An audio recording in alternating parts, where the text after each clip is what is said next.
Pinay Neskeli here. Annyeonghaseyo. Today guys, I'm going to show you and unbox to you this Indomie noodles na binili namin sa E-Mart. So ayan guys, oh. Tapos mamaya, ito na yung siya.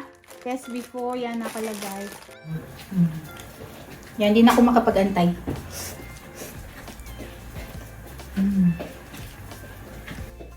Korean style. Pagkakain ng noodles. Japanese sarap. Like Japanese. Natatawa asawa ko sa akin. Ayan, maingay, di ba?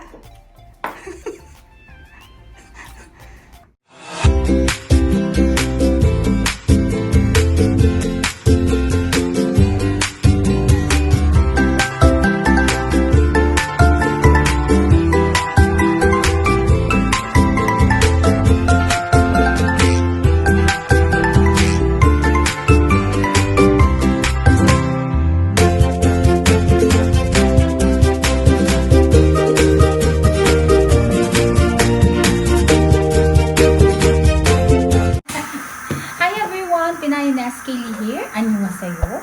Today guys, I'm going to show you and unbox to you this Indomie noodles na binili namin sa E-Mart.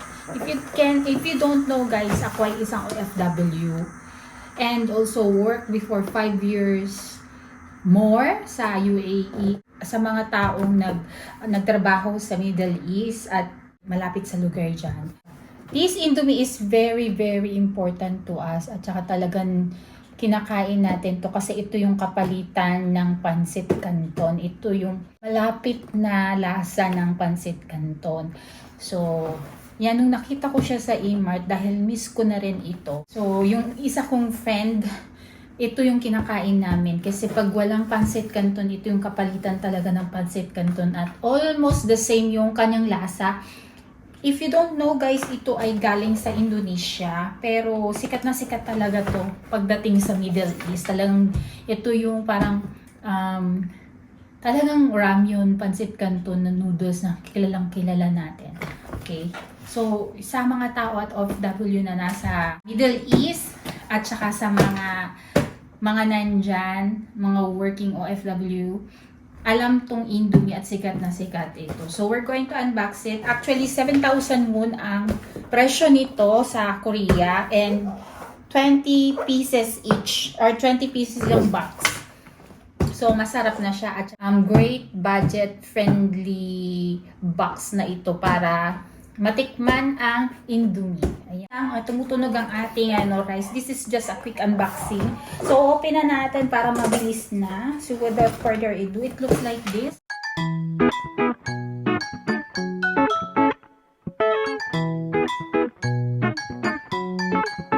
Ito yung mga ingredients niya. This is not good for diet people, guys. Ayan. Kasi mataas talaga yung calorie. Alam nyo naman yung mga ganito. Lalo na sa may mga diabetic. So, open na natin. Yan. So, ano lang. Ayan. So, yan na siya. 1, 2, 3, 4. So, ayan ang ramyun, goreng, Indomie. Yan. So, usually 4, lang siya. Tapos, maging 5. Yan. Wala na. Yan lang. Walang free. Ayan. So, ayan guys. Oh. Tapos, mamaya, ito na yung siya. Test before, yan nakalagay. So, tulad lang din siya ng ramyun. Ng Pancit Canton. So, ayan yung ingredients at saka yung kung paano siya gawin. Very easy. So, gagawa tayo ng 3 piraso dito.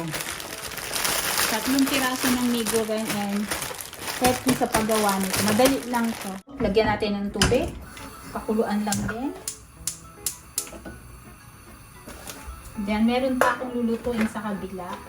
So, ayusin muna natin to pakuluin. At maganda tayo ng pagkain dito sa hapag.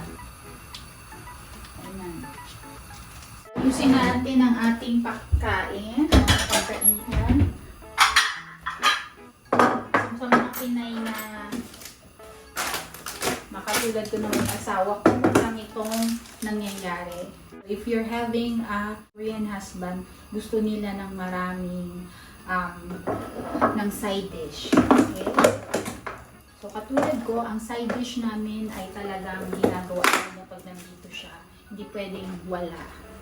Yan. So, ewan ko sa inyong mga asawa, pero madami talaga. Lalagay tayo ng side dish dito. Ito ako nang gumawa nito, pickle. At lalagay lang natin ng ganyan. Paunti-unti.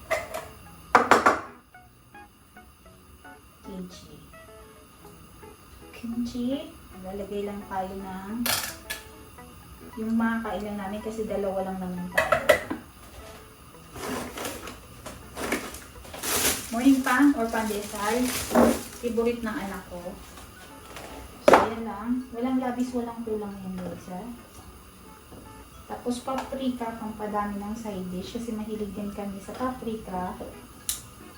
Yan, at panggulay. Carrots. Okay, nagsamgyup kami kahapon ng beef. Ayan. Mga tira-tira at leftovers na beef. Wala kayo dyan. So, hindi masarado ang ating yan, hindi perfect. Perfect. Maganda natin yan. Ito na tayo.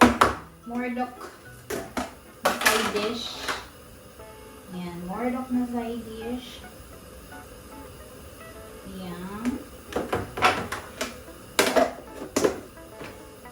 Lagay tayo ng Kenip side dish. Dalawang dakon.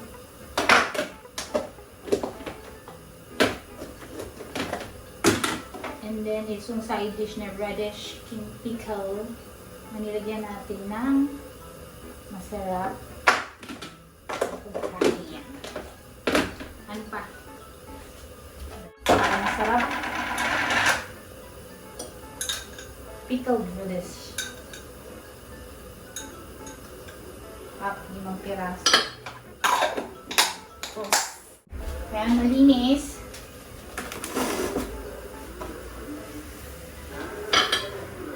So, nakita nyo naman.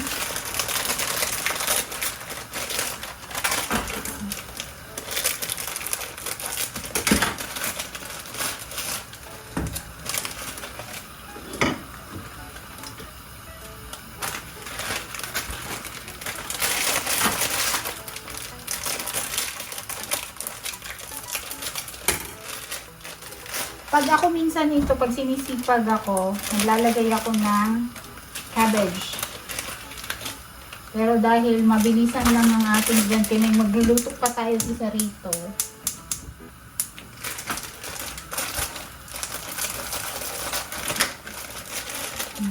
So, ganyan lang yung gagawin natin. Puderohe. Yung mga normal na ginagawa natin. Pag magluluto nito.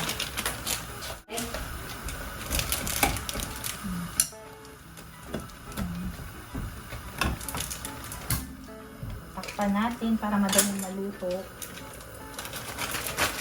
Tapos itutupin natin itong balot para maganda, hindi bukang-kang sa basurahan. Una natin ito. I'm cooking on the other side and also washing some kung namul or sprouted beans that I will put on the fish soup, and also doing some washing on this side and multitasking as well. So we strain some water and then put in some flavorings.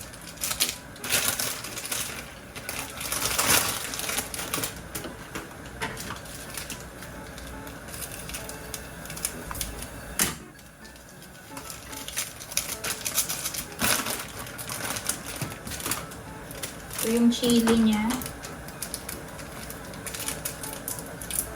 Madalian lang to guys. Maluto.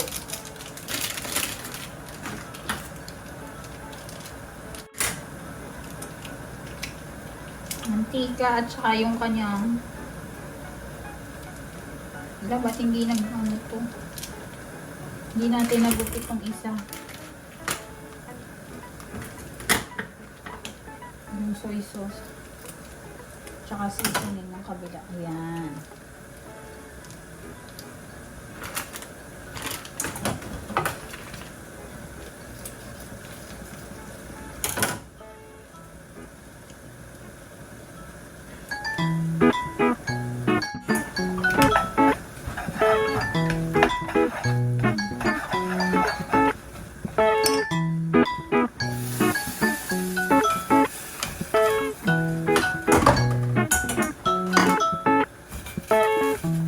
Lagyan natin ng ito.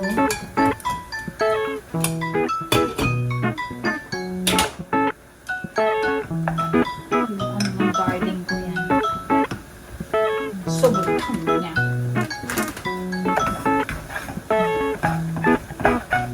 So yan guys.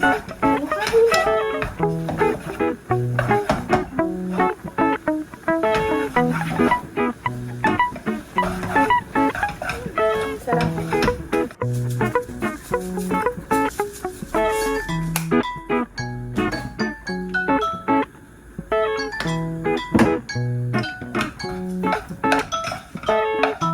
Ito na yung kulay niya guys, oh. Yan, so, tapos may niluluto tayo doon. Masarap to, masarap. Yan, hindi na ako makapag-antay.